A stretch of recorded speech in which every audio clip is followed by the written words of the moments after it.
Show.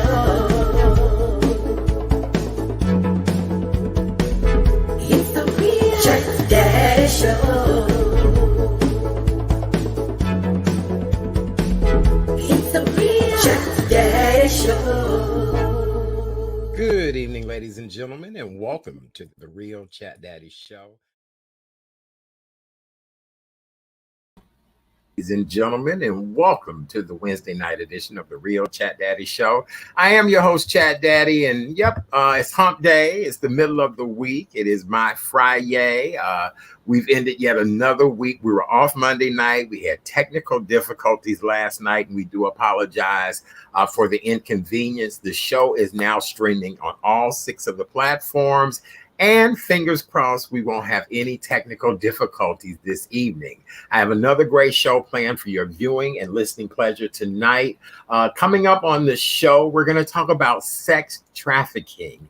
As you guys all know, Chicago's very own R&B singer R. Kelly was found guilty on sex trafficking charges. And so tonight we have a wonderful best-selling author, Susan D. Peters, who will be joining us. Her latest novel is entitled Slay the Dragon, which deals with sex trafficking. And we'll also have a psychologist join us later to talk to you all about how to protect your children. There are a lot of things that little children are doing on electronic devices nowadays, and they could be setting themselves up for danger, and you as the parents not know that your children are engaging in this type of behavior. So stick around. We're going to talk about that, and it's a very important conversation. Our co-host, you guys know the face. You know the grace, you know the elegance. She is the woman that is the all-around great woman, the one and only Miss Kay Renee of Karen's Nuggets of Knowledge. Good evening, and how art thou? Good evening, Chat Daddy. Thou art fine. It is our Friday, or your Friday. Yes. That I have another show to do over the weekend, but I am doing fine. It's a beautiful evening here in Chicago, and I can't believe fall is still upon us, and we're still getting this great weather. Yes, I know. Well, it's supposed to get warmer the next 2 days, and then they're saying next week is when kind of like the bottom falls out. So I guess this is considered like Indian summer right now, and I do love warm weather. One of my friends was saying on social media that she wears sandals until snow hits the ground, and I'm with her. I am with, oh yeah. I hate wearing shoes. I really do. So if I can wear sandals, slides, or flip-flops as long as possible, I'm telling you, Hawaii was my ultimate place. Sandals, flip-flops, and slides are the official footwear of Hawaii. So, I'm kind of with my friend. As long as I can wear them, I will wear them. So how are you this evening, my dear? I am good. As I was sharing with you in the green room, today has been a busy day, but it's a good day. And I always tell people, I said, every day is a good day. Just try missing one. Oh, yeah. Well, that is true. That is very, very true. I mean, not to wake up or to be missing from this earth, that's a whole different situation. So you're absolutely right about that. Well, goodness and grace and mercy is what we wish everybody who's watching us tonight. And it is another day, and we're just glad to be here. I can't wait for us to have our conversation later on this evening. That's a very important conversation to have. And in light of the R. Kelly story, it does make a lot of sense for us to talk to someone about, how do we prevent our children from being caught up in sex trafficking, It's just, that's a conversation, unfortunately, our community does not have. And we need to have more conversations on this because it can happen in an instant, and it's very precarious. Yes. And how things happen, especially with the internet and technology. And when babies are born now, they come knowing what a cell phone is, what an iPhone is. So, yes. You really have to be on your P's and Q's when you're raising children to make sure that they're aware of their surroundings and even knowing the signs. So I'm really glad, Art, that you're having this conversation tonight. Yes, very good. Well, it's my honor and pleasure. And actually, our guest, Susan Peters, is just the best. She's a radio and television producer herself. So I can't wait to have this amazing conversation with her later on this evening, and our guest, the psychologist that'll be joining us. So very good. Well, Kay Renee, we have much to talk about before we get to our guest this evening. We are looking at the latest COVID-19 update. We've not done it this week, so I thought I would end the week on us giving the latest numbers. As of Tuesday, Illinois Public Health, as of today, I apologize. Today is Wednesday. See, I told you I'm still off. As of Wednesday, today, the Illinois Department of Public Health reported 2,989 new confirmed or probable cases of COVID-19. Unfortunately, we had 42 additional fatalities. This now brings the total number of cases in the state of Illinois to 1,624,164 cases. This includes 24,934 deaths since the beginning of the pandemic. Our statewide positivity rate is down to 3%, and this is the lowest it's been since July 21st of 2021. As of last night, it is reported that 1,901 patients in the state of Illinois are in the hospital due to COVID-19. With those numbers, 451 of those patients are in ICU, and 241 of those patients are on ventilators as a result of COVID-19. Now, the good news, even though this is not completely, it's worth celebrating somewhat, everybody's not vaccinated, but the state of Illinois can now report that over 7 million people are now fully vaccinated, and that adds up to roughly 55.1% of the state's population. So we're looking at just a little bit over half of the state population has been fully vaccinated. So our numbers seem to be dropping. It's been a lot of questions going on whether or not we'll keep the mask mandate. You know, on this show, we're very much about wear the mask. The masks have become a regular part of my daily routine. I was out today, and everywhere I went, I saw people, and I actually was over in Indiana. People had their mask on. So, you know, I see nothing wrong with the mask. We're getting ready to go into fall season. I just figure it's a new accessory to keep you warm this winter. And, you know, so I don't know. What do you think about all of this? Well, it's funny you mentioned about, you gave some numbers about how many people, the percentage of vaccinated Illinoisans, because I'm wondering, of those people who are unvaccinated Illinois, I sent you a story regarding United Airlines, who let go of nearly 600 United Airlines employees face termination for failing to comply with the vaccine mandate. And United is based here in Chicago. So I'm wondering, of those 600, how many are from the Chicago or surrounding areas? Because here's the deal about United. They have the strictest mandate of any U.S. airline. That's one. Right. Some 2,000 of United's 67,000 U.S. staff sought exemptions to the mandate based on religious or medical grounds. How many did? 2,000 of United's 67,000 U.S. staff. So that's not really a large number. That's really not a large number. No, that's a small percentage when you think of the overall number of people you just mentioned. So right. But the thing about it is, I saw the CEO of United in one of the news reports. He's like, we want to make sure that all of our employees, and they have 96%, which is pretty good, of United's 67,000 person workforce is fully vaccinated. That says something, but they're not playing. A lot of these companies, especially if you're under government contract, they're like, look, if you can't be vaccinated, you won't have a job. Well, I just read a report today that said Novant Healthcare in North Carolina fired 175 of its workers. In Massachusetts, there are 12 staff members that have resigned on the state troopers list. And Southwest and American Airlines combined have a total of 4,200 pilots who are not vaccinated. And so, that puts everybody in a very precocious situation. Today, the flight attendants had a meeting at O'Hare to talk about how violent the passengers are and just how dangerous things have gotten. But then I'm also looking at the fact, if you're flying with a pilot who has not been fully vaccinated and he comes in contact with flight crew members, passengers, things like that, I don't know. I mean, I understand people's religious beliefs. I understand people's medical reasons. I know several people who cannot get the vaccine because of their medical, history and things that they're dealing with. But I don't know. It's just the weirdest thing ever to know now that everybody is required to do this and people are not really interested in doing it. I know. And I mean, you want to, for those who truly can't get the vaccine due to what you indicated, right. I definitely am very compassionate for. But there's some who are going to use that as an excuse because they feel violated because their rights have been infringed upon. And that's not the reason to do that.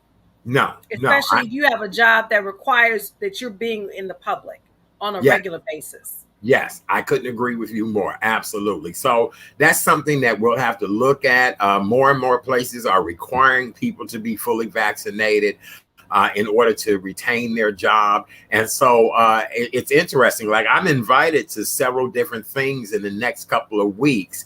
And each one of the people who invited me said, Art, you've got to have proof of vaccination or show that you have recently taken a COVID test. And now, if I take someone with me to these events or social gatherings, I've got to make sure they have their proper paperwork in order, and in order for me to even take a date or somebody with me. That's something that we're going to talk about really soon, dating and the vaccine. You meet somebody new and you two get to hanging out and they're not fully vaccinated. So that's a question I should ask you. Well, no, I shouldn't, because I already know your answer. Yeah, look, Miss Audit and Compliance, I already know your answer. Never mind. Let's move on to the next story, because I already know your answer. Yours is hell to the no. I already know. That's right. And now I'll be asking about other tests. Forget not only just COVID. What about them other tests that you're supposed to be taking? How about that? Right. Yes. Yeah. So never mind. You're not the person for me to have that talk with. Yeah. So absolutely. Well, I don't know. That's interesting. 600 people on the roll of, away from United Airlines is not a lot of people. Let's hope and pray it's not pilots that they're getting rid of, or, somebody that's, the serious, more heavier part of the operation. Not that flight attendants don't play a huge role in baggage and all of that, but without pilots, you're not able to fly the planes. Maybe, since you were a former flight attendant, Mr. Art Chat Daddy Sims, I think that would be a great panel discussion of flight attendants, of pilots, of different airlines, to have this discussion. Speaking of a flight attendant, there's one right there. There's one right there. Yes, that's interesting. You know what I'm saying? I mean, because really, as a flight attendant, a flight crew member, you come in contact with all type of people from around the world. I used to work flights from Chicago to New York, New York to Chicago, New York to LA.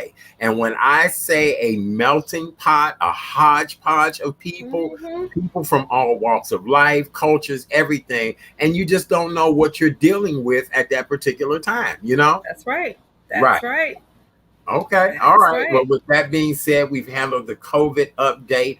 Another thing that I want to bring up, as of today here in the city of Chicago, we have had 182 expressway shootings. Last year, this time on this date, we had only had 82.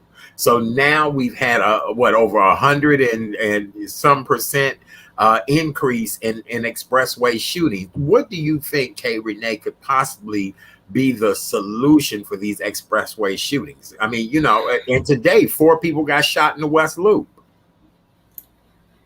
I wish I had the answer, Art. I don't have the answer, because it's really, I really have no words. Because you think when you go, you're doing your normal routine, going to the grocery store, going to the doctor, or doing just whatever you need to do, and you have to always be mindful going on the expressway, wondering if you're going to come back. You get back on the ramp, heading back to your house safe. I just, I really have, I wish I could say I have the answer. I don't. I don't, I would not be in Madam Lori Lightfoot's or Superintendent Brown's shoes right now. I just, because they're going to have to figure out what to do about this, because it's primarily, as you know, happening on the south side, on that Dan Ryan Expressway or the Eisenhower Expressway. You rarely hear things on the Kennedy heading up north, but it seems like on the west side, on the Eisenhower, on the Dan Ryan, you hear all these shootings happening. Well, the last shooting that took place last night, where two 21-year-old young men were killed, it actually happened on the Stevenson, right by the Chinatown exit. Matter of fact, they ended up crashing at Wentworth. And so you just never know with this situation. I have a friend that was downtown for an appointment today, and as soon as I heard about, the shooting in the West Loop, I called my friend and I said, hey, where are you? Because where the shooting happens is a store that she and I love to go to. And I immediately said to her, listen, don't go to our favorite store today. They just had a shooting. And she was like, oh my God, I can't believe it. And she was like, you know what? I said, nope, go the other way, go different route, don't even go that direction, because this is what has happened today in that area. And people are really, sick and tired of this. Chicago is a world-class city, beautiful architecture, great restaurants, entertainment like you wouldn't believe, and really some beautiful people. But it's just a culture right now of people that want to shoot, kill, steal, hurt each other.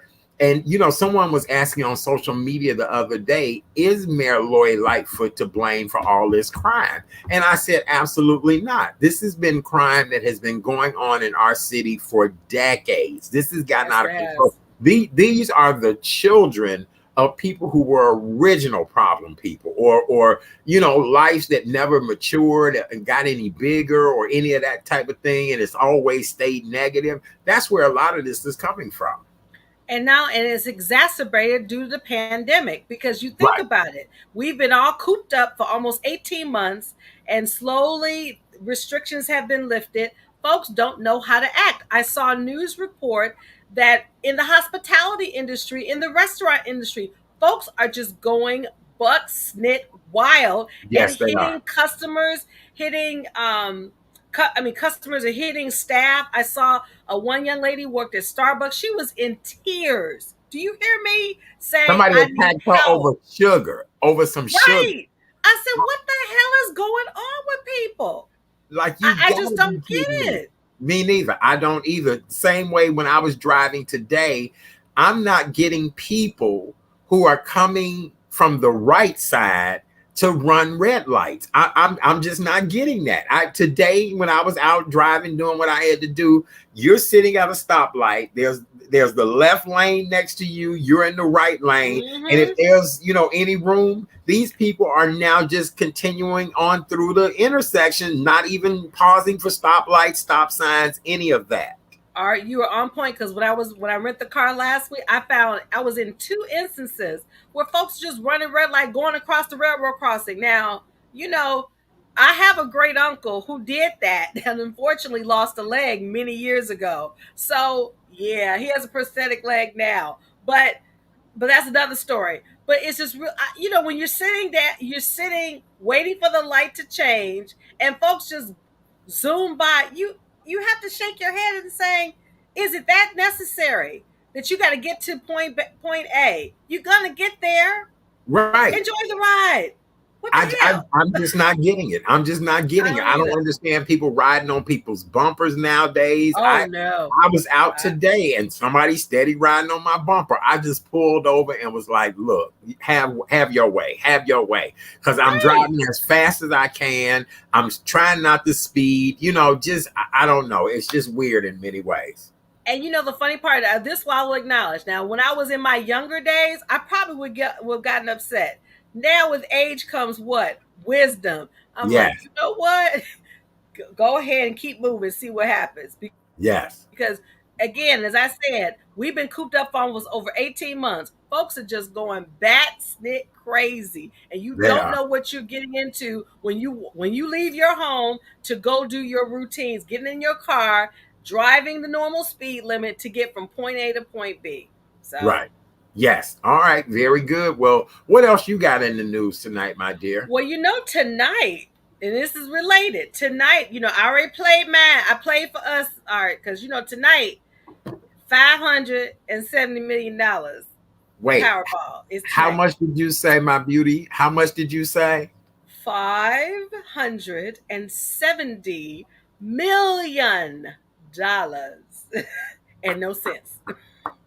I've already played by numbers. They can keep the cents. They can keep the cents. I look, give me the moolah, give me the cash, give me the dineros, the pesos. On the show, if K Renee wins the big Powerball now, y'all know I'm gonna win, because one thing about it, Art will make the announcement. He said, K Renee had to go to undisclosed location, y'all, because something has happened, and I'm Mrs. Santa Claus, so I know I do my list and check it twice. I know who's been faithful on the show. They get a little special something. But right. Talking about the lottery, unfortunately, I saw this and I was just kind of, shocked. I was blown away when you sent me the story. I was blown away. A Michigan man was found dead, and he had a winning lottery ticket, y'all. Can you imagine this? The body of a 57-year-old Michigan man was found washed on a beach in Huron County Friday morning. So this was reported a few days ago, with a winning lottery ticket tucked away in his wallet. Now, unfortunately, Mr. Gregory Jarvis, may he rest in peace, won $45,000 while playing the Jack at the Blue Water Inn in Caseville, Michigan, earlier this month. And I guess what happened, he returned to the place a few days later and was reportedly in good spirits. He was buying drinks for people and everything. Well, it says he bought, right. And then he was unable to cash his ticket due to his Social Security. There was an issue with his Social Security card. Right. So, and after that, he was never seen again. And they found his body washed up on the beach. I did do some more studying on this. I guess he had a boat and was trying to dock his boat and must have slipped and fell. And that's why they're saying that's what happened to him. But imagine you won the lottery for $40,000 and you go to do something on your boat, slip and fall and end up dying. And now I was told that the family will be able to collect the money. They will be able to collect the money. But so much for him. I mean, imagine you win the lottery and then turn around and end up dying before you can even cash the ticket in. Well, I'm going to tell you this. I won't be on no boat because I can't swim. So I can tell you that won't be happening to K Renee. So, as I said, when it happens, there are people in my circle will be notified appropriately. Yes. And then you will make the announcement, K Renee is on an undisclosed location. Yes. She will be back, but she's not here now. That's all right. That's all right. Because look, I told you, this will go from an at-home studio to a beautiful, shining communications center. We'll be able to teach people how to do social media. We'll be able to teach people how to do shows. I have faith in you. I really do. We'll have a radio and television component to our new.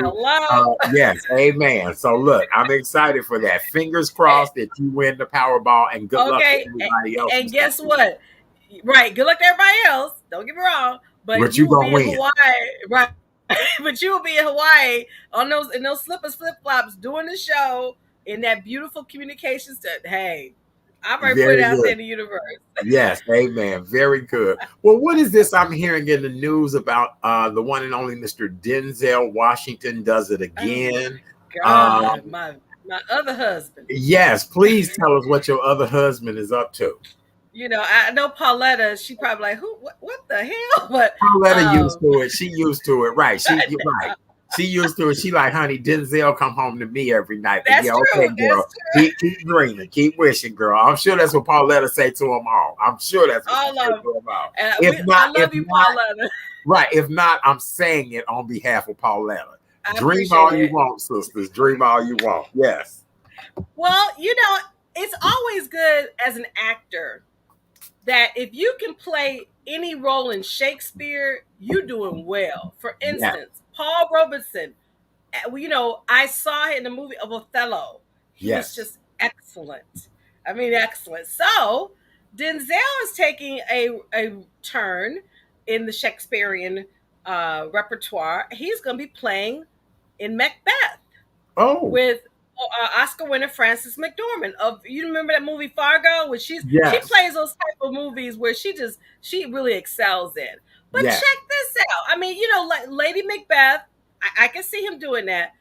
But this movie ranked 100% in Rotten Tomatoes. Which is hard to get a 100%. It's hard to do. So for that reason only, I'm like, I'm going to see it. Period. Yeah, absolutely. I mean, I've seen, to me, of his best movies, I will always say Denzel was Malcolm X. That's what he should have won the Oscar in. Yes. But I do like Shakespeare. So I think this is good. It's going to be black and white, the film. But, again, what caught my attention is it's ranked 100% on Rotten Tomatoes. That is really rare to have. So there, he's, Frances McDormand plays Lady Macbeth. He's going to be in Shakespeare. So this is going to be interesting. I can't wait to see this. Yes, it should be. Well, congratulations to actor Denzel Washington. He always does a great job in Training Day. I could just list a whole bunch of movies. Mo Better Blues, Devil in the Blue Dress. Yes. The Equalizer. I mean, we go on and on about Ben. On and on about Denzel, but now that he's doing this whole Macbeth thing, wherefore art thou? See, art thou? Yay! I can do it as well too. But no, Denzel is truly a legend, an icon, and we wish him the absolute best on this new venture. And 100 Rotten Tomatoes. And by the way, for those of you all that are saying Rotten Tomatoes, well, it is an honor to receive Rotten Tomatoes, and the higher number of Rotten Tomatoes you get, the better your work. And to receive 100, which is the highest, is really almost a lifetime achievement for anyone in the film industry. Amen. And speaking of not films but movies, one of my favorite drama series is Law and Order. Now, can you believe it's coming back? What? They're coming back. They're returning to TV after 11-year hiatus. If you remember, in 2010, they kind of abruptly ended due to negotiations with the actors, but they are coming back. And I'm wondering, for me personally, a lot of the characters, like Lenny Briscoe, who was played by Jerry Corbach, I think it is his name, he's no longer with us. There's so many people who've played in Law and Order who are not there and moved on.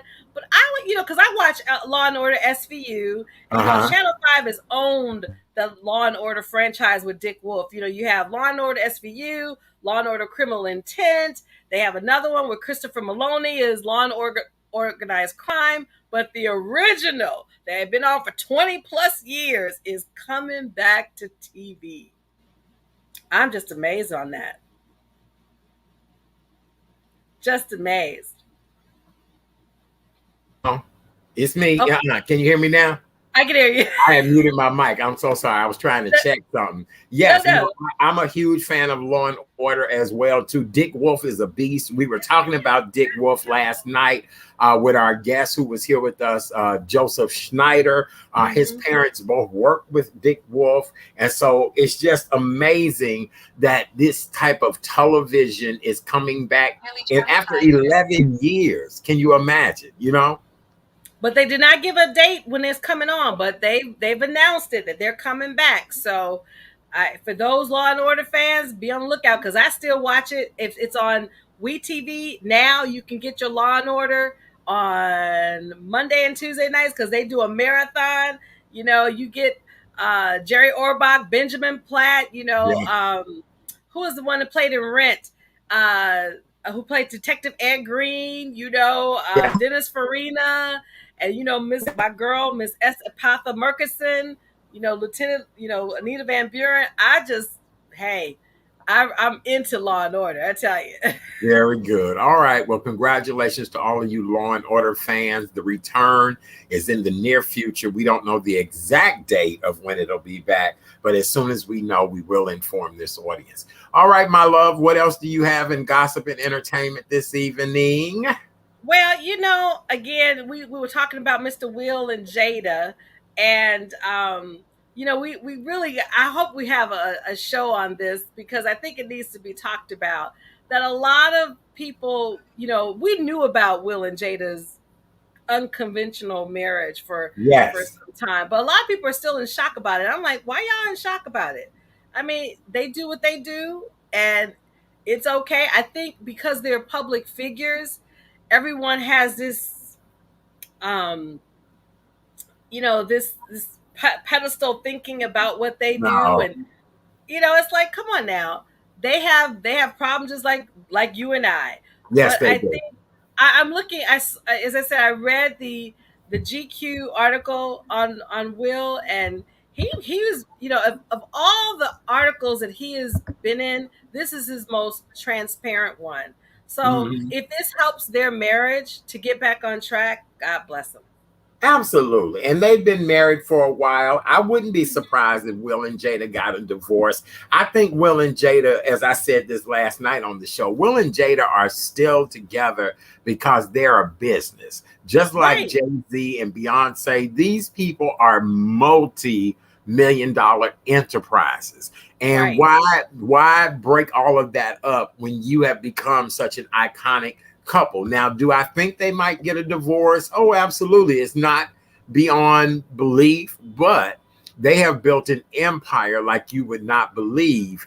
And so, it's interesting in many ways to see where this will pan out with them. But I am enjoying the openness, the honesty that they are giving about, what is going on with their relationship. And see, here's the deal. We idolize celebrities. So that's why it's always, oh, Will and Jada, and they probably swing and they have an open relationship. That's their business. It's everyday regular people doing this, and nobody's talking about it. So, we'll have to figure that out on down the road. Now you talk about gossip. I know you heard another book dropped in the former White House of Stephanie Grisham. Who talks Yes. about, oh my God. Yes, I know. I know. You know You talk what? I about think quite a few books are going to drop on the former president. The sad Mhm. part of it is that, as you said yesterday, he possibly could end up going to jail. We're wondering whether or not he will ever have an official library. Not that I would be in any hurry to run to his particular library, but I think there will be a lot of books written about the life and times of Donald Trump and just a lot of the things that he did while he was in the White House, because it was the strangest 4 years of all of our lives. I don't care who you are. Now, if you're a Trump supporter, I guess, you'll say it was peachy keen. Everything was wonderful, wonderful. But for the millions of us that saw all of that shenanigans and foolery and mess in our nation's capital, and then the insurrection, it's just unbelievable in so many ways. Well, again, what's interesting about Miss Grisham's book, because she was the chief of staff for, of course, Melania, and Right. so some of the allegations that she puts in her book, they're pretty close to the truth. Oh, absolutely. Right. And for of course, for Trump to say, oh, she's a disgruntled employee. No, she just took her time, because she could have put that book the moment he stepped off the plane going to Florida. She waited, and I'm sure, like his niece, it's going to be a bestseller book where it's just Oh, called "I'll Take absolutely. Your Questions Now." So Yes, yes, yes, absolutely. Well, all right. Well, as we move on with tonight's show, for those of you all that are just joining us, welcome to the Wednesday night edition of the Real Chat Daddy Show. I am your host, Chat Daddy. So glad to be here with you all on a wonderful Wednesday evening. Sitting in the co-host chair is the one and only Miss Kay Renee of Karen's Nuggets of Knowledge. Last week, this time, we were celebrating the birthday girl. I see you still have your birthday celebration, the balloons and everything. Look, Yes, I bought good Mylar for those balloons. Right. See what I'm saying? Goodness. They still not up. only your roses. I just finished your sloppy Joe today. Oh, very good. I'm gonna have to. Anytime I'm in the mood, I'm like, here's somebody make me some sloppy Joe because they're just delicious. Well, it was my pleasure. You said, your childhood memory was enjoying sloppy joes. Mm-hmm. And I figure a woman like yourself who has everything, you've traveled the world, why not give you a birthday gift of your childhood memories? And so that's why I made you sloppy joes and tater tots for your birthday. Now, to a lot of people, they might have been like, look, I want to go to one of them fancy steakhouses. Right. So I appreciate you accepting my gift of sloppy joes and tater tots. They were just awesome. And I said, and here's the thing, as I said, when I think of sloppy joes, I think of when I was in Catholic grammar school, and on Tuesday we would have sloppy Joe and tater tots. Yes. So to have you cook it with such love, and I tasted it every morsel. I said, if I get a crave, I'm just gonna go into Art's house. Here's some money, sweetie. I need you to make me some sloppy joes. Very good. All right. Well, with that being said, we're going to welcome our first two guests this evening. Tonight, we're going to have a really good conversation about sex trafficking. This past Monday, the mayor of Chicago, Mayor Lori Lightfoot, had a roundtable discussion just talking about the subject of sex trafficking. Later on, we found out that a federal jury in New York had found singer Chicago native R. Kelly guilty of sex trafficking. Many of his victims were girls and young women of color. It even included young men. And so after all that has gone on, a lot of people are still not sure about what is sex trafficking, how does it happen, and really to just tell you how things work out. 2 weeks ago, our good friend Susan Peters, award-winning author, had sent me an email about her new book, and she said, you know what, Art, I want to talk about sex trafficking and just some of the dangers that parents need to know. And I said, yes, Susan, I think it would be a great idea. Who knew that the verdict would come down for R. Kelly? I just feel on this show, everything is in divine order. So without further ado, I'd like to introduce you to our guest tonight. She is the author of many books, but her latest book is Slave the Dragon, which deals with sex trafficking. She is the mother of 5, the grandmother of 13, and a great-grandmother. But most importantly, radio producer, businesswoman, all around great person. And I'm even going to throw this in here. She's a gardener. She just displayed all of her goodies before the show tonight. I'm going to have to go to her house and go through her garden. Ladies and gentlemen, welcome to the show, the amazing Miss Susan Peters. Yay! Hey. Wow, Art. I'm so glad, so honored to be on the show. I'm excited. And if I did introductions like that all the time, my head would be big. Well, that's okay, Susan. Just drop the check in the P.O. box for me, Susan. Just drop a check in the P.O. box. Okay, I got you. Very good. So, Kay Renee, go ahead. I'm sorry, and speak to our guest. No, good evening, Miss Susan. And, as an author, I just want to say congratulations on your new book. And, it's rare that you can find women, especially sisters, writing mysteries like as you do. So I am just excited to have you. And, you just look absolutely gorgeous. You need to write a book on what's your secret. How about that? That should be next book. Okay. Well, a few minutes of lipstick right before I got on camera. Red lip always does it for me. Is that all it is? It's just some lipstick? That's some lipstick and do my eyebrows. Yeah. Okay, right. very good. Well, I'll say this before we introduce our next guest. My grandmother used to always say a woman was never fully dressed unless she had earrings on. And when I was a little boy, I'll never forget, we would get on the bus and be halfway downtown and realize she didn't have earrings on, and we had to go back home for her to get her earrings, because she said no woman was complete without her earrings on. I never Amen. take Smart mine woman. off. See? I have 3 in each ear. I never take them off. She never Very does. good. Very good. Well, before we get into your book and our conversation this evening, we have another guest that is joining us. She's a psychologist. She specializes in children and adolescent therapy, and she's here tonight also to shed a light on this topic. Ladies and gentlemen, please welcome to the show, Miss Cecily Nida. How are you? Hi. How are Hey, you? Cecily. Hi. Good. Hi, It's a pleasure to Cecily. have you here. Thank you. Good. Cecily, before we start with Susan, please introduce yourself. Tell everybody a little bit about your background, and then we'll go back to Susan and start this conversation about the book. Welcome to the show. Thank you. I'm also in high school. I'm a high school teacher, as well as a child and adolescent therapist. So I basically get 2 job titles. So I was very excited when Susan asked me to be like a co-guest with her, because this is something I'm very passionate about, and I also discuss about sex trafficking with my students as well. And I also talk to them about the dangers of it. So I think this topic is very well needed.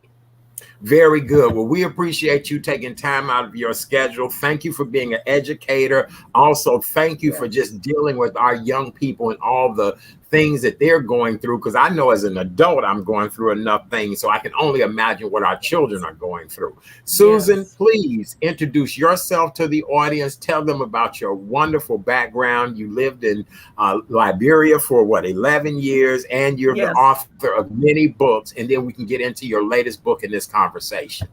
Okay. I'm Susan Peters. I am first and foremost a mother of 5, a grandmother, and a great-grandmother.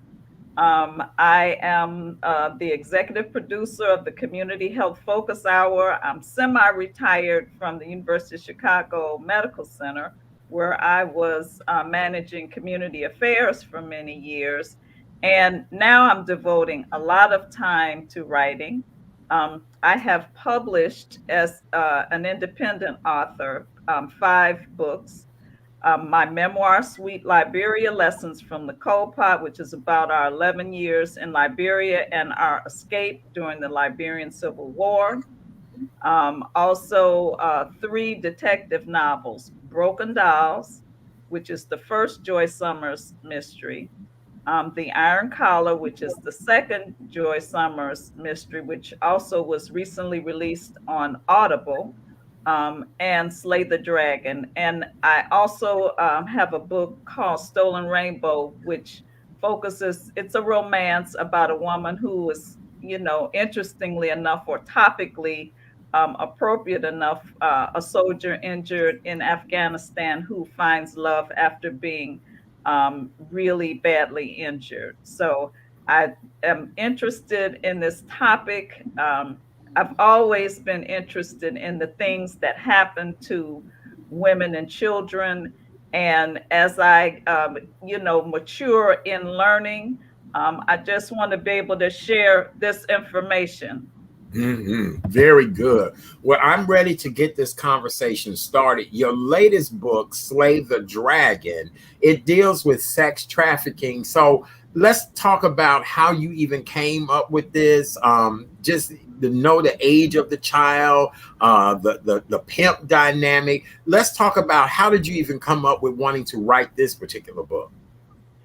Well, it's interesting. I was finishing The Iron Collar, which is, not to give away too much, but it's about serial murders, because I write detective mysteries, and as you know, the person is always dead. So when I I wanted to write a book that would force me to continue writing the series. And so I needed a compelling ending. And so the ending that I chose was one in which a young girl is brought into Ingalls Hospital on a gurney, and upon examination, she has a pimp stamp on her thigh. And someone in the emergency room says, "That's Dre. He's a pimp." And and the detectives become very emotionally involved at the very end of the book. So that meant I had to satisfy my reader's curiosity in the next book, and I was forced to explore the world of sex trafficking. It's very difficult reading, and it's very difficult for me to write it as a fiction author, because I want to write it. I wanted to write it, and I feel like I did write it in a way that people can tolerate reading it. I didn't want to write something that was so graphic people would be like, "Oh yeah, I can't handle this. I'm not going to read this. It's too much." So I was very selective about what I included and what I didn't include in the book. Mm-hmm. Wow, very good. Well, it so far, from what I've been reading, the notes and checking it out, it's intense. Now, Cecily, I do want to come to you and find out about what is sex trafficking, how is it defined, and what should we be looking out for in these particular situations? Okay, well, sex trafficking basically is it's like predators. It's like older. It might be it could be females as well. Most of older, what they do is look for children, and they prey on children, like young children, like on the internet, basically on the internet, and they cater to children, maybe like children that don't know. They don't know any better. They're young, and they pretend to be like their age, and and they try to confide in them. Well, I understand what you're going through, especially children that's maybe going through something, children that are depressed or they stressed out. And so they get on the internet and they're searching the internet and they think that they have a friend. And then that's what they sort of, so they prey on children like that, vulnerable children.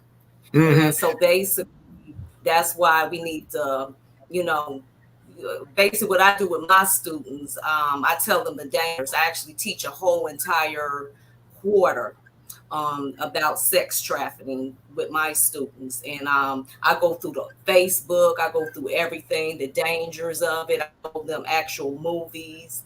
We talk about real life situations of young girls that have, dealt with that on the internet. And so we talk about that, definitely safety. So like parents basically need to talk to their children about the internet safety and let them know different features of it. And then they need to monitor also.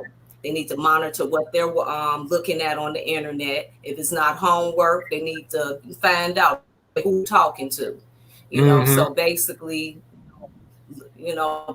monitor. They go to bed at night. A lot of children, they don't go to bed at night because when my students come, they're falling asleep, and I ask them, "Okay, why are you sleeping?" I was on the internet all night, and it's not sex trafficking; it's porn. A lot of them. I had some students say they watch 8 hours of porn on the internet. I said 8 hours of porn. I'm like, oh my goodness, because they come to school for sleep. So, and then I even have one student that actually relocated, met somebody online and relocated to another city. Well, I know of a situation like that too. I do. I know of a situation like that. So so they need to, take their phone at night. When they get ready to go to sleep, they don't need their phone. Why do you need your phone? Like you're going to sleep, supposed to be going to bed. Right. So mind what they're watching. Yeah. Cecily, I love everything that you've said. You're absolutely right. Kay Renee and I were talking about this earlier before you ladies came on the show, that these children are now born with cell phones and iPads and tablets and Right. you know, Susan, you and I had just a beautiful conversation last week. And I said to you, I said, Susan, what have you noticed? And so please share with us as a grandmother why you are really, you know, you are serious about this, and I appreciate you for it. Go right ahead. Well, you know, I was affected by, you know, I have a big family, and I was watching the impact on my own grandchildren. So I remember one day I was taking one of them to school, and they were not talking. We normally have a really good relationship, and she was steadily in her phone, like we were not talking at all. So I just took the phone and I said, "No, you're gonna talk to me." I feel like parents and grandparents are losing that connection. And when the kids go to bed at night and they have the phone, you don't know what they're doing. No. My daughter probably gonna kill me, but she told me, she said, I was walking past my daughter's room and I happened to open the door and it's midnight and she's in full makeup. So she said she was talking to her friends, and I actually took that with my author's imagination and spun that into my book, because she could have been thinking she's talking to somebody 15, but really talking to somebody 35. And people will manipulate your children to do things. Oh, let me see you in a bathing suit. Oh, let me look at your back. Oh, your legs are so long and beautiful. Let me look at your legs. So all this can be grooming your children to do some things that you definitely would not approve of. And you know, we hear more and more stories. You know, Cecily was just saying, you know, about she know of a student that relocated somewhere. I have a dear friend, since we kind of putting people out there, a dear friend of mine who kept saying to her son, listen, don't get one of these girls pregnant out here. Don't get one of these girls pregnant out here. Don't bring no baby in my house. Well, her son had a curiosity.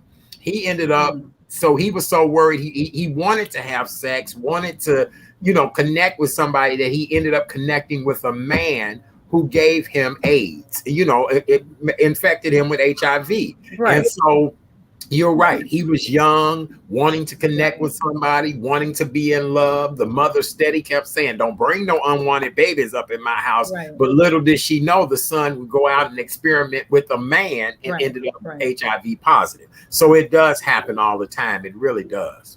Well, and here's something that happens. It's a dynamic of when kids roll into that teenage space.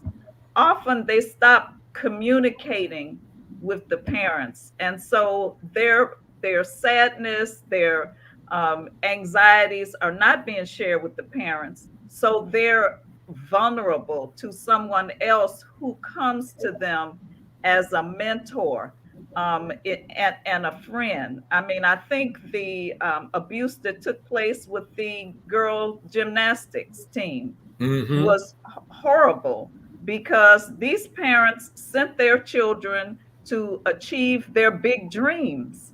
So they trusted these people. And the girls were away from their parents, not sexually active, not even knowing that what was happening to them was completely sexual in nature. So as parents, it is so important to keep those lines of communication open at all costs. I agree 100%. Cecily, I do have a question for you.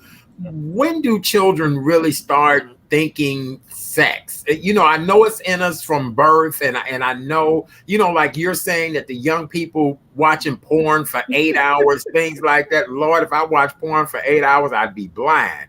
But when does young people start?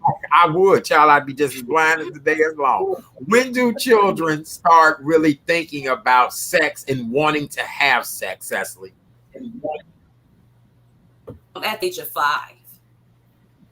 Yeah, at 5 years old, because I've actually, I've had, clients, age 5. Yeah, 5 years old. Yeah, they knew exactly. I definitely can attest to that, Cecily. Okay. Because I have family members young as 5 talking about that, and I'm like, what the what?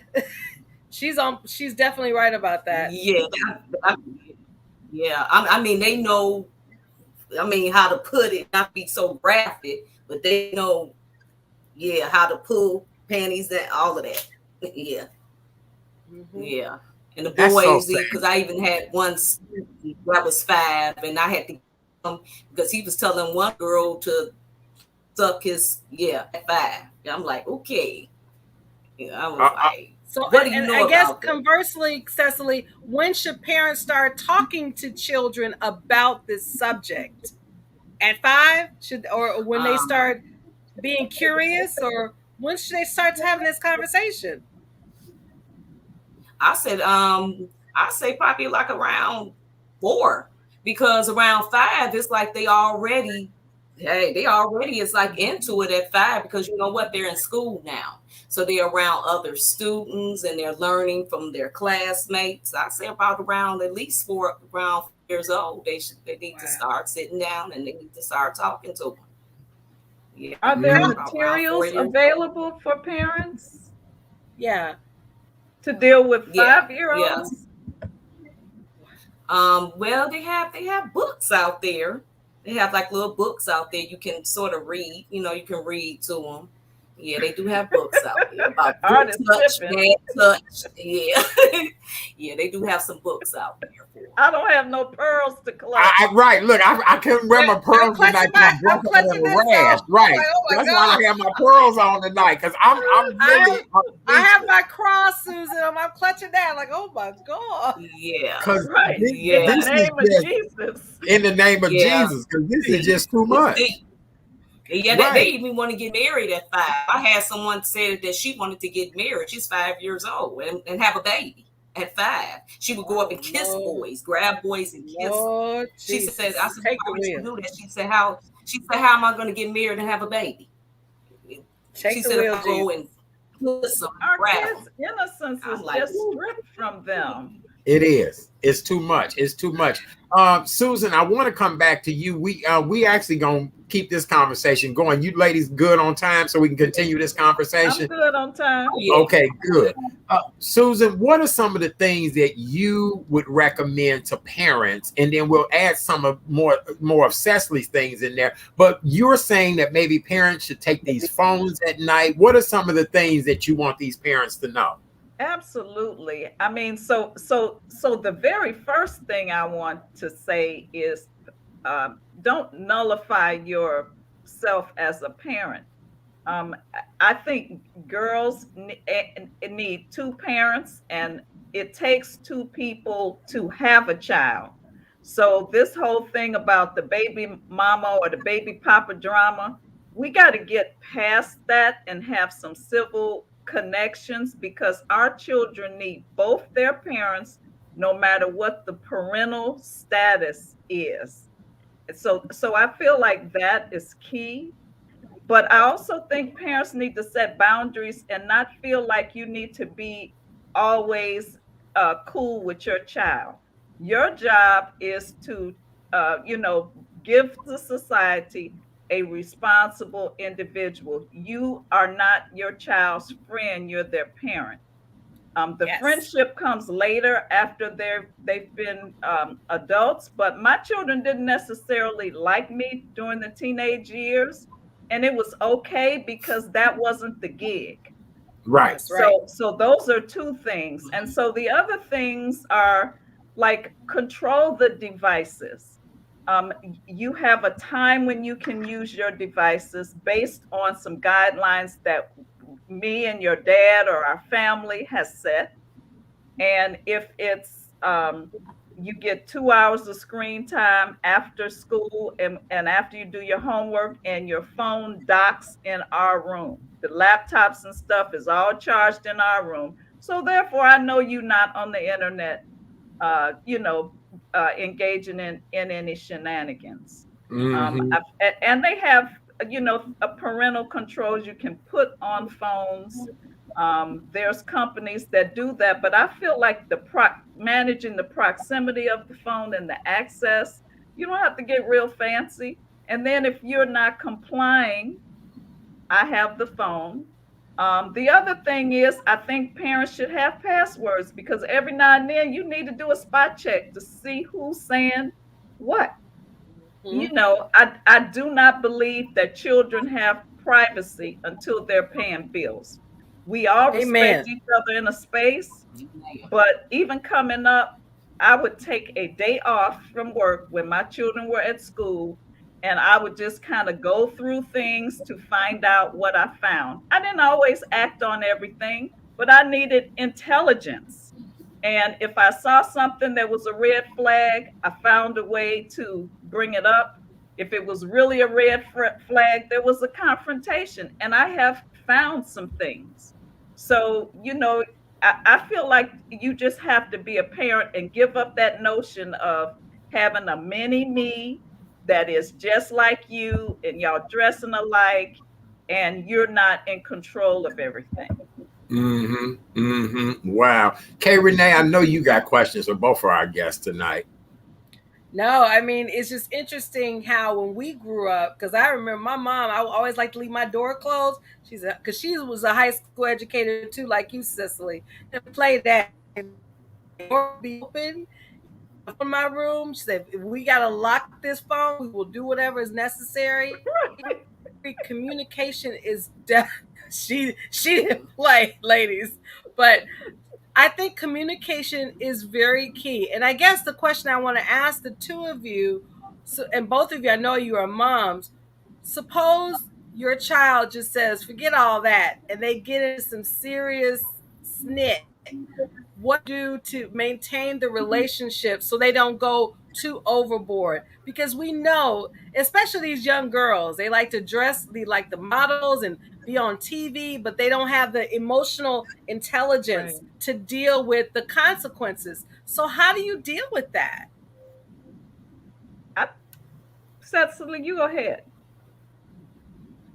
Okay, but I don't have any children. You know, okay. Well, then I'll handle the I guess the schools are my children. I guess my schools are my children. So, I mean, I had 5 children, and they were not always good children. So, I mean, I did not raise model children. And so there were some very hard situations. I think that you have to set rules and have consequences, and always remain prayerful in what you're trying to do with your children. So I'll give some examples. My eldest son, I was paying for his high school graduation fees, and he decided he was no longer going to go to high school. I went back and forth with the teachers. They were like, he just needs to come. He wouldn't come. My rule had been everybody has to graduate from high school or else they're out of here. He was going to Finger High School. I put him out. And that was the hardest thing I ever did. But that man is an engineer now. So I think what has to happen is parents have to make the hard decisions and still love their child. But when you make the hard decisions, it's because it's the right decision if you do it in a prayerful manner. And I had prayed over it. And I'm like, God, I can't see any other way. I have other children behind him. If I don't make him toe the mark, I'm going to lose the others. So that was the hard decision. It was the right decision.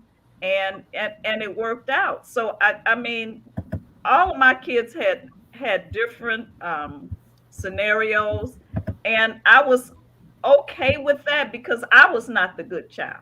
My sister was the perfect child in our family. I was to the left.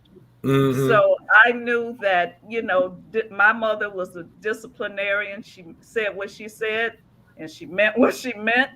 And eventually, the French that they speak into you becomes English because they put some tools in you that you can pull up when you get in a bind. Like she didn't tell us not to drink, she taught us how to drink. So Right. therefore, I knew never when you have a drink, don't get up and walk away and think that that's the same drink that you left. So you do have to tell them the common sense ground rules. Right, right. I couldn't agree with you more. My late mother was the same type of person as well. Drinking was not something, she never condoned you drinking. She she told you what not to do. I was just telling a friend the other day that I am the designated driver most of the times, and I can probably drink everybody under the table. But my father made a comment, boy, if you ever tear up a car from being drunk, I'm going to kill you. And I was more worried about him killing me than me being in a car accident from drinking. And to this very day, I don't care how much I drink. Crack that window, give me a cup of coffee, and I'm going to get everybody home, because I was more fearful of him killing me versus me being in a car wreck from being intoxicated. Kay Renee, you had something you wanted to say? Yes, because and not to on the other spectrum, because we talk about sex trafficking. My mom, who was a high school biology teacher, gave me a book of talking about sex. But my father, who was a men's man, he said, "Let me tell." And this happened when I was 8 years old, ladies. He said, "Little girl, I can't stop you from having sex, because you're gonna be the type of girl that men gonna flock to you. But I'm gonna tell you this." Don't bring no babies home that you're not ready for. And let me tell you, that advice, I don't have children now, but that advice stuck. And he was like, these men gonna act crazy. This is what you need to do.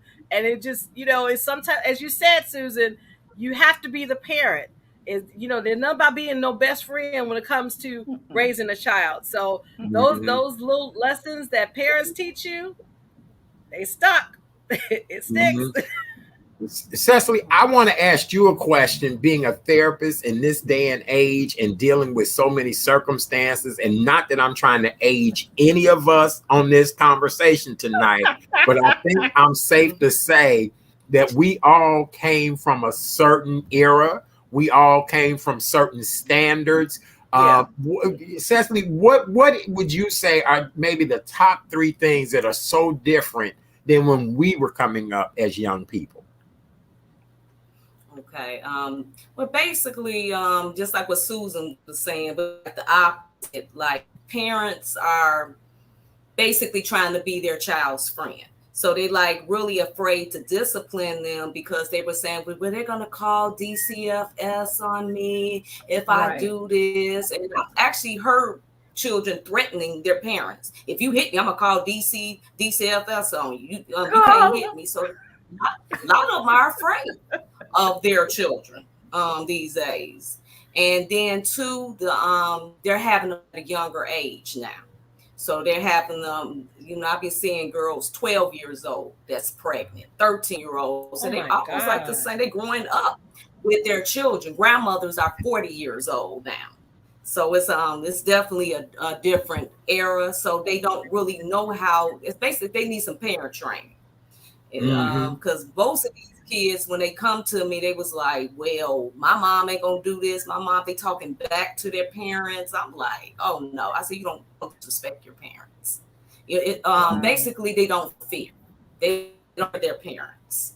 Wow. Because a lot of their parents are afraid to discipline, and a lot of them just don't know how to be a parent. Wow, interesting. It used to be men would meet a woman and she didn't know how to cook, and he kind of would let that go by the wayside. But imagine you meet someone and they don't know how to be a parent because they never had that guidance or training or the right things, or even said to them. So that makes good sense. Kay Renee, anything else you want to say to our guest this evening? No, I mean, Miss Cecily is definitely on point, because a lot of these young kids having kids and parents get nervous. I'll hear the saying, well, I call DCFS. They had my mother, she said, and I'll beat their butt too. So, it's just they don't. I think a lot of young parents now, they just really want to give their kids so much, and you cannot do that. If you give kids love, discipline, they will always do right by you. And a lot of parents, these young parents, they want to give them material things. And material things, we all know, they die. But you have to let them know that you truly love them by disciplining them. And so we're just living in different times now. And then you add the internet. You know, we were growing up, the internet was in it really not even infancy. It wasn't even invented yet, you know. So, but you know, here's the thing too that I wanted to ask you. Sex trafficking has been around for a while, and sex trafficking can also be part of slavery. It's you know, where kids and, you know, people can be taken and be slaves. How has that changed between, you know, when we were growing up and now? Well, from my research, the sex trafficking industry or sex trafficking children is huge, and it's global.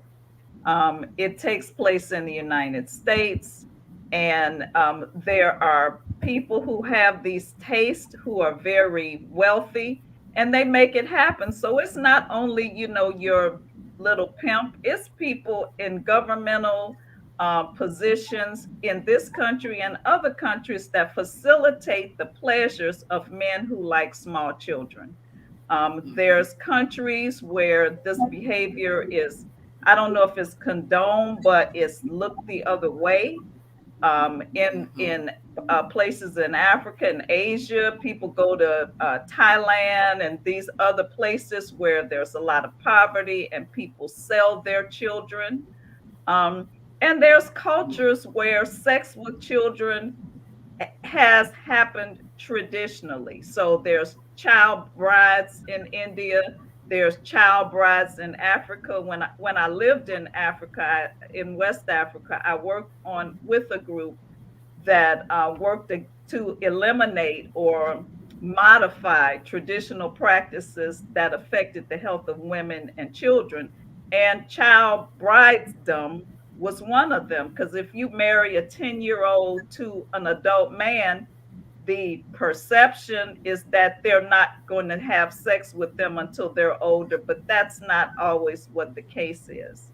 So, you know, I feel like this is a global thing, and all we can do at this point is there's agencies working to deal with that, but as parents, we have to love on our children, discipline our children, and prepare them for the world that is out there. Well, just so you all know, I looked up the top cities in the United States for sex trafficking. Houston, Texas is number 1. The District of Columbia, Washington, D.C. is number 2. Number 3 is New York City. Number 4 is Atlanta, Georgia. Number 5 is right here in Chicago, Illinois. Number 6 is Los Angeles, California. Number 7 is Orlando, Florida, and coming in at number 8 is Miami, Florida. And these are all major metropolis. These are all gateways from international travel. Exactly. You know, when I was a flight attendant, they were training us. Nowadays, they training flight attendants to fight with passengers. But when I was a flight attendant, they taught us how to look out and look for the signs of notice. What to notice, you know, just behavior, signals, clues, things like that. So, you know, it's happening in rural areas. It is really out of control now. Small cities like Akron, Ohio, and Ames, Iowa, and places like that. And it all plays a part with the internet. It does. Absolutely. Well, Cecily, in closing, what would you like to say to everybody tonight as far as what you want parents to be most aware of and all of that? And then please tell us how we can connect with you. I'm going to put your website up here as well, too. Go right ahead. Okay. Definitely be aware of the dark web, because that's where a lot of predators, they are on the dark web. So definitely monitor what your children are doing. You might, like when they're doing their homework, you might want to have them sit probably at the kitchen table, say if you're cooking, so that way you can monitor what they're doing on that internet. Every now and then just take a look and just see what they're working on that internet. So that'd be a good way to monitor them as well. And then also before they get ready to bed, take their computers. They don't need their computer if they're going to sleep. TVs don't really, TVs don't even need to be in the room if they're going to sleep. And then definitely their cell phone does not need to be in the room when they're going to bed. When you're going to bed, it's time for bed.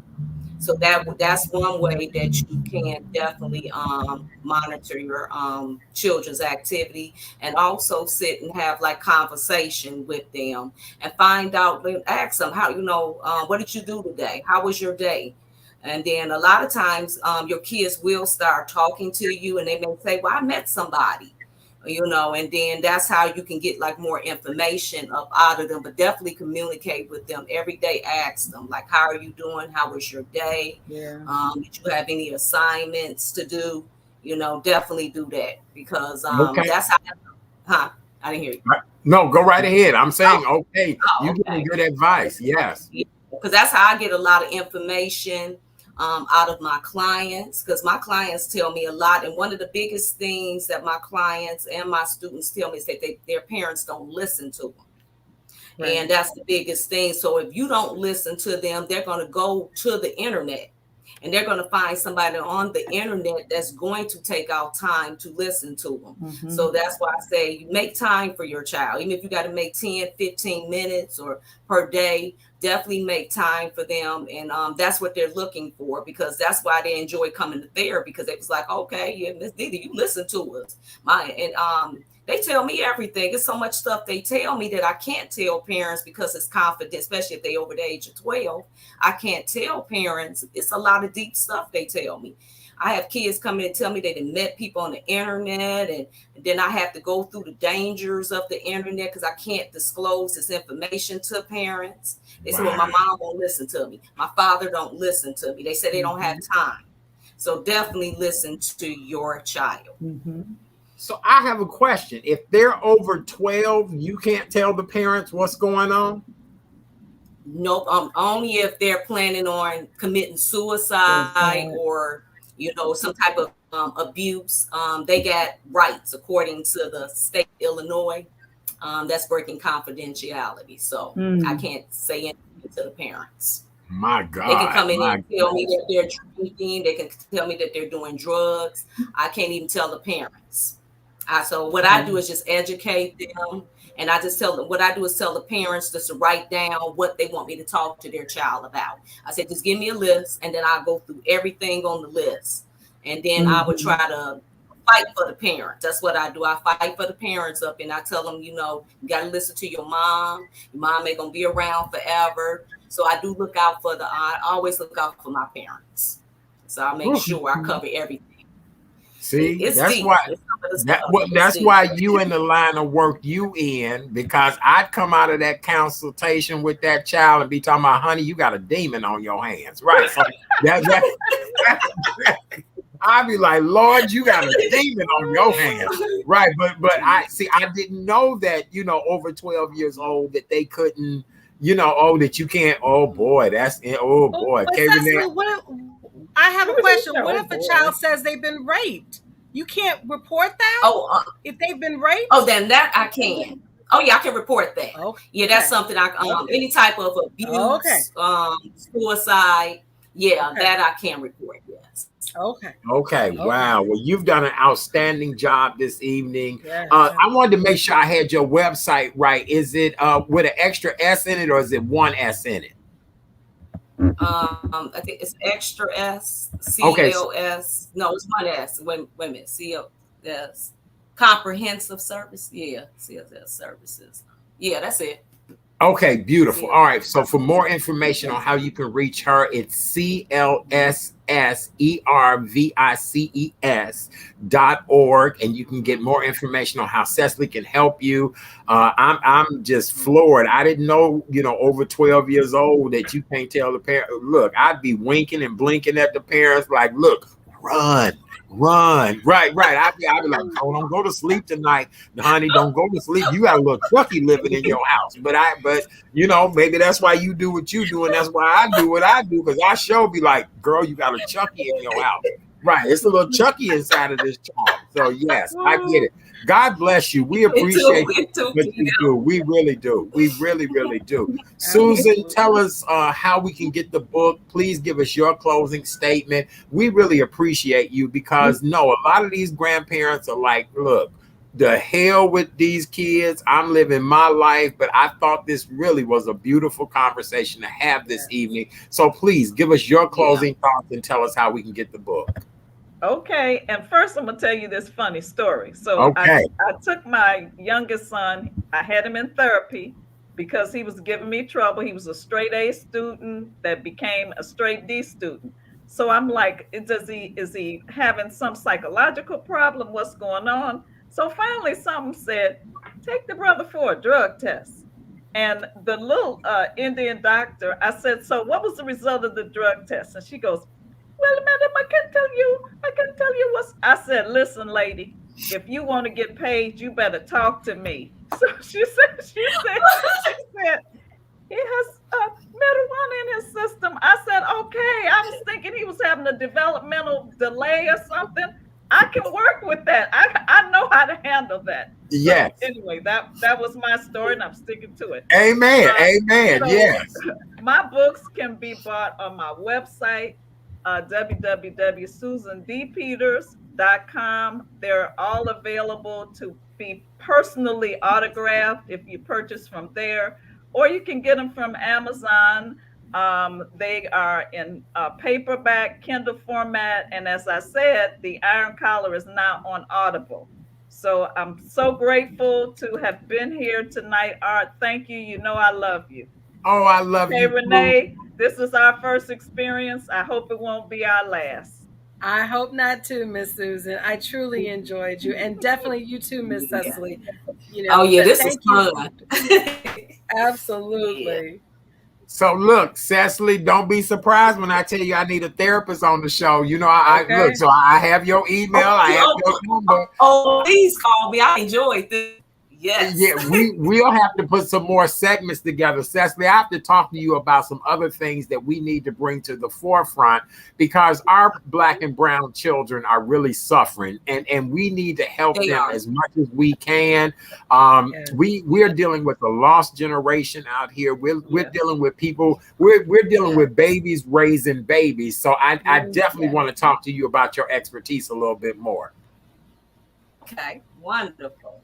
Yes, Susan, you are a miracle worker. I just love you. You look, I said, Susan, put it together, get back to me, tell me what the show is going to be about, and let me drive the bus. My co-host here, the co-pilot, will make sure that, you know, everybody is here and paying attention, and a great job. Kay Renee, what else do you want to say to the ladies before we have to run? Just thank you for your authenticity. Before I have to ask, as I always ask our guests, who inspires you to be the best? I would say my mom. She passed away in April, but she put the seeds of everything that I am inside of me. Sarah Anderson Lambert. All right, Miss Sarah. Mass is totally different. Are actually my students and all of my clients, because it makes me because they want that help.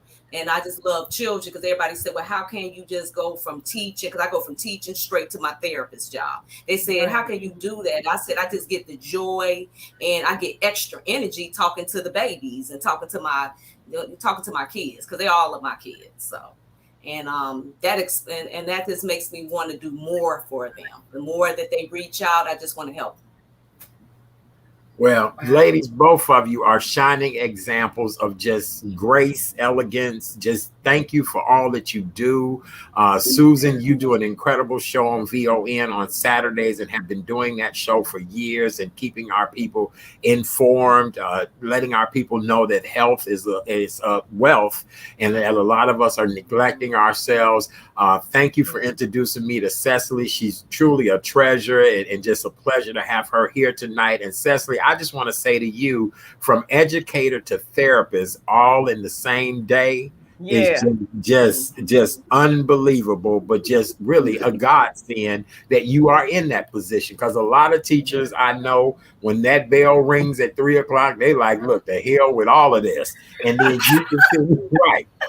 You continue to want to help people. Right. So that's why I'm like, look, I take my hat off to you. I really do. So God bless both of you ladies. For more information about Susan Peters, please go to her website, susandpeters.com. It's right there, susandpeters.com. You can get her books, autographed copies, wonderful author. Her latest book is Slay the Dragon. Make sure you guys get that book and read all about it. If you happen to need counseling services for children and adolescents, please check out our good friend, Miss Cecily, at clsservices.org. CLS Services. That's a tongue twister, and I ain't even been drinking yet. .org. So please check her out. And ladies, I just love you both. It's just wow, what an eye-opening conversation. Really, I love it. Just we need to have more dialogue like this. God bless you both. Thank you for joining Kay Renee and I tonight, and we'll see you both soon. Okay. Bye, ladies. Thanks for the invite. Good night, ladies. We love you. Have a great evening. Big round of applause for our amazing guests. Good night. Wow. That was incredible. That was incredible. Oh, wait. I can't look. We don't want y'all to leave now. See there? We just keep right. Oh, Lord. I keep putting y'all back on the camera. All right. Very good. Yeah, that was incredible. It really was. That's because that was a powerful conversation. Incredible. 5-year-olds. Who would have thought that, you know? Oh no, that does not surprise me, Art. I mean, I'm telling you, these kids coming in this world, they come knowledgeable, they come with old souls, they come ready, and they need just guidance from parents. And a lot of unfortunate, and Cecily talked about, a lot of parents are having babies at a very young age, and they're not half grown yet. So you know, we've got work to do. And sex trafficking is real, and it's so pervasive. It can happen in an instant. Yes. And we have to continue to educate our children, especially Black and brown children, because those are the children that just are forgotten. Wow. I just can't believe it. Just thank you all so much for the comments. We appreciate you guys for checking us out tonight. Thank you so much for that. Oh yeah, you guys can definitely watch the show Monday through Wednesday night, Facebook, YouTube, The Real Chat Daddy Show. If you've not subscribed yet, please go to Facebook, YouTube, do so. It's free. I do this 3 nights a week to keep people informed and entertained and do what we do. Kay Renee, anything else we need to cover or talk about tonight before we move on to your nugget of knowledge? Well, just want to remind everyone to continue to watch you and Conversations of Courage, talking about what people are doing to be courageous during this pandemic, because you show every Monday. So that's at 3 p.m. Let's not forget, ladies and gents. And Chat Daddy's going to be on Friday at Daytime Chicago at 10 a.m. So wait, what now? You did a segue for Daytime Chicago. I did it for you, yeah. Thank you, dear. I appreciate. I wasn't getting what you were saying with that, but I got it. Thank you, darling. This coming Friday, you guys. Wait a minute, I need to lean over this way. This coming Friday, I'll be on Daytime Chicago with Tanya Francisco and Amy Rutledge. It's Chicago's hottest new daytime talk show. It'll be on at 10 a.m. Central Standard Time on Chicago's very own WGN. I'll be talking about post-COVID social skills.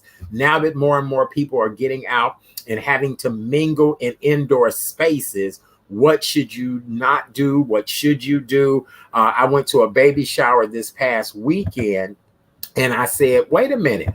where are all the young people at this baby shower? And the organizer, the grandmother of the baby to be, she said, I said that everybody needed to be fully vaccinated in order to come to the baby shower. She said people of a certain age, aunts, uncles, godparents, people like that, they all said fully vaccinated. She said the young people, crickets.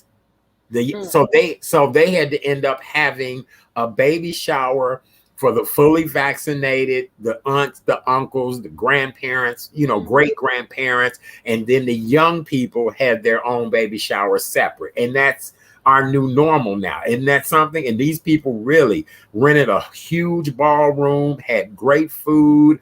The decorations were over the top, all of that. But I kept saying, where are the young people? This is a young couple having this baby. And they said the young people did not respond back whether or not they had been vaccinated or not. So they had to end up having a separate baby shower for the young people. Oh, well. Ain't that something? That's the new norm we're living in now. So make sure you guys check me out. What's coming up on K&K this coming Saturday? Well, October marks two things: Breast Cancer Awareness Month and Domestic Violence Prevention Month. And so we're going to have a guest who is a survivor of breast cancer, Miss Kimberly Clayton, on Saturday with Conversations with K&K with my podcasting sister, Miss Kim Coleman, at 11 a.m. Central Standard Time, sharp.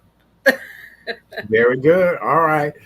So let's go with your nugget of knowledge this evening. What you want to talk about? Yes, this is Wise Words Wednesday, and the nugget is: a mind that is stretched by a new experience can never go back to its old dimensions. And again, this is Wise Words Wednesday. # be open and receptive. Very good. For more information about your, not yours truly, but hers truly, you can go to karensnuggetsofknowledge.com. That's karensnuggetsofknowledge.com and get up all of them nuggets. Grab them in a 6-piece, a 9-piece, a 12-piece, or she even have a platter of nuggets if you need more than 12 nuggets. But she has wonderful information, and we just love and adore her for that. Don't forget, on this show, we are practicing safe mask wearing. We said on this show that we will be wearing our mask until Juvember of 2025. We don't care what nobody else is saying. We're trying to reduce the spread of COVID. My mask tonight says Black Lives Matter, and we do really believe that on this show. All lives matter, but we really do believe in Black Lives Matter. I can't get it on for some reason. Wait, because I may have it on backwards. Hold on. All right. Black Lives Matter. That's there we go. Is on, all of that. But please wear your mask. Make sure it fits your nose and mouth comfortably. Conversations of Courage will return this coming Monday at 3:00. Join me for new interviews. I'm talking to people who about surviving the COVID-19 pandemic. The whole crux of the conversation is, how did you find peace? How did you find your health? And how did you find happiness during this time of the pandemic? So make sure you guys check that out Monday at 3:00. Conversations of Courage on all of my social media platforms. And then don't forget, Chat Daddy will be on Daytime Chicago this coming Friday, October 1st at 10 a.m. on WGN TV Channel 9. All right. For more information about yours truly, please visit therealchatdaddy.com. That is my website. Let me put that up here. It's time for us to thank all of our guests tonight who have been with us. Thank you, Wamelda. We appreciate you so very much. Thank you to all of our new viewers tonight. Please go over to YouTube and subscribe to The Real Chat Daddy Show. Free and easy. Hit that bell so you'll get notifications on all the shows that we're having. And other than that, it's my Friday. You guys be well, be safe, have a beautiful weekend. Thank you to everybody who has joined us tonight. Kay Renee, thank you, my darling. We got another week knocked out.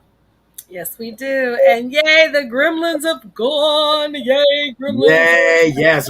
We were not interrupted by the gremlins as much tonight. We had a few little glitches, but no, the gremlins did not keep us from doing a great show tonight. And this was a really wonderful show. Thank you again to our two amazing guests who came on tonight to talk to us about sex trafficking. All right. On behalf of Kay Renee and yours truly, Art Chat Daddy Sims, it's been a wonderful evening. You guys stay safe, stay beautiful. Wear your your mask, get out and enjoy this wonderful Indian summer weather that we're having for the next couple of days here in Chicago. And we'll be back Monday night at 7 p.m. for another week of the Real Chat Daddy Show. Yay! Yay! All right, I'll talk to you later. We'll see you guys. Bye. Bye. Stay Bye. strong, beautiful people. Bye. Bye.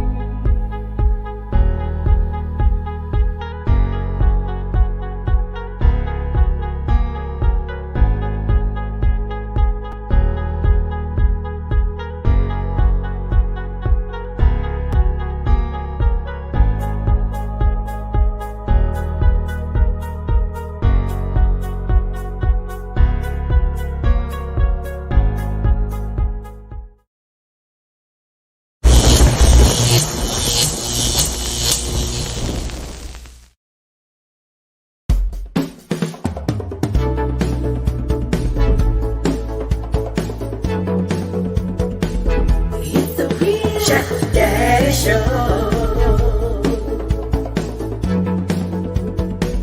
It's the Real Chat Daddy Show. It's the Real Chat Daddy Show.